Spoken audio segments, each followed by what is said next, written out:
कल्याण डोंबिवली महानगरपालिकेच्या शास्त्रीनगर रुग्णालयात घडलेल्या डॉक्टरांवरील हल्ल्याच्या घटनेने संपूर्ण राज्यात संतापाची लाट उसळली। एका नवजात बाळाच्या उपचारावरून सुरू झालेला वाद थेट डॉक्टरांना मारहाण, नगरसेवकाची अटक, न्यायालयीन सुनावणी आणि राजकीय आरोप प्रत्यारोपांपर्यंत पोहोचला आहे। या संपूर्ण प्रकरणात नेमकं काय घडलंय ते पाहूया।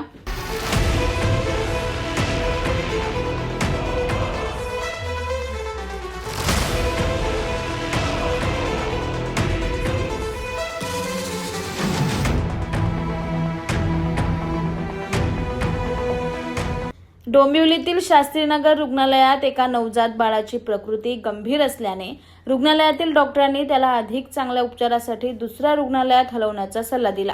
मात्र याच कारणावरून बाळाच्या नातेवाईकांसोबत वाद निर्माण झाला।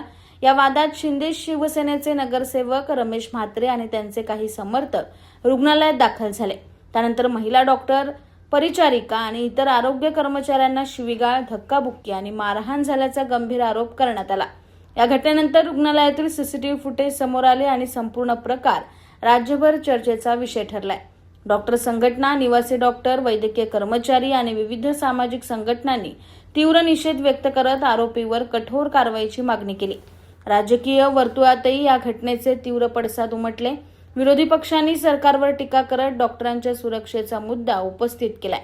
राज्य विधिमंडळाच्या अधिवेशनातही हा विषय गाजला। शिवसेना, उद्धव बाळासाहेब ठाकरे पक्षाचे आमदार आदित्य ठाकरे यांनी सभागृहात हा मुद्दा उपस्थित करत कठोर कारवाईची मागणी केली। दरम्यान पोलिसांनी या प्रकरणी नगरसेवक रमेश म्हात्रे यांना अटक केली आहे। अटकेनंतर त्यांची प्रकृती बिघडल्याने त्यांना उपचारासाठी रुग्णालयात दाखल करण्यात आलं। त्यांच्या वकिलांनी प्रकृतीचा दाखला देत व्हिडिओ कॉन्फरन्सिंगद्वारे न्यायालयीन सुनावणी घेण्याची मागणी केली। मात्र कल्याण न्यायालयाने ही मागणी स्पष्ट शब्दात फेटाळून लावली। आरोपीला प्रत्यक्ष न्यायालयात हजर केल्याशिवाय कोठडीबाबत कोणताही आदेश दिला जाणार नाही, असे न्यायालयाने स्पष्ट केले। त्यानंतर कडेकोट पोलीस बंदोबस्तात रमेश म्हात्रे यांना कल्याण न्यायालयात हजर करण्यात आले असता कोर्ट क्रमांक 6 मध्ये न्यायदंडाधिकारी प्रथम वर्ग श्रीमती के.एस. कातकडे यांच्या दालनात सुनावणी पार पडली। दोन्ही बाजू ऐकल्यानंतर न्यायालयाने रमेश म्हात्रे यांना 13 जुलैपर्यंत पोलीस कोठडी सुनावली। मात्र सुनावणी दरम्यान न्यायालय परिसरातही तणाव निर्माण झाला। आरोपीला न्यायालयात आणताना त्यांना व्हीआयपी ट्रीटमेंट दिली जात असल्याचा आरोप काही वकील आणि उपस्थितांनी केलाय। यावेळी पोलीस आणि वकिलांमध्ये धक्काबुक्की सुद्धा झाली। आरोपीला आरोपीप्रमाणेच वागणूक द्या, व्हीआयपी सुविधा का दिल्या जात आहेत, असा सवाल उपस्थित करत वकिलांनी आंदोलनाचा इशारा दिला।